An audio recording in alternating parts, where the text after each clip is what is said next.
আসসালামু আলাইকুম সবাইকে স্বাগতম। আজকে আমি বোয়াল মাছ দিয়ে বেগুন আলু দিয়ে রান্না করব। সাথে আছে কুমড়া বড়ি, বাড়ির কুমড়া বড়ি। এগুলো আমি ভেঙে নিয়েছি গুঁড়া গুঁড়া করে দিয়ে সিদ্ধ হওয়ার পরে তরকারি সাথে থাকে। এখন আমি এই ভাজা কুমড়া বড়িগুলো ভেজে নিব তেলে।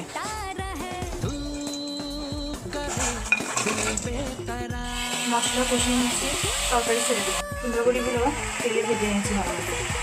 আমাদের বাসায় মিস্ত্রির কাজ চলছে বাসায়, এই কারণে শব্দের কারণে আমি ভয়েসটা দিতে পারছি না। অনেকদিন পর আজকে ভয়েস দিচ্ছি, তাও প্রবলেম হচ্ছে শব্দের কারণে।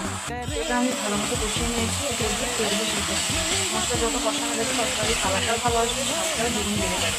আর পেঁয়াজ রসুন বা আদা গন্ধটা কাটবে। কষানো মশলার ভিতরে আমি আলু আর বেগুনগুলো দিয়ে ভালোভাবে আবার কষিয়ে নিই। তারপরে কুমড়া বড়িগুলো ছেড়ে দিই শুধু মাছ। এখন আমি তরকারির ভিতরে বড়িগুলো দিয়ে দেবো।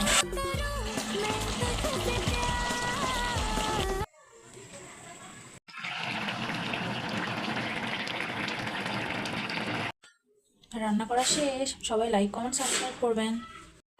আল্লাহ হাফিজ।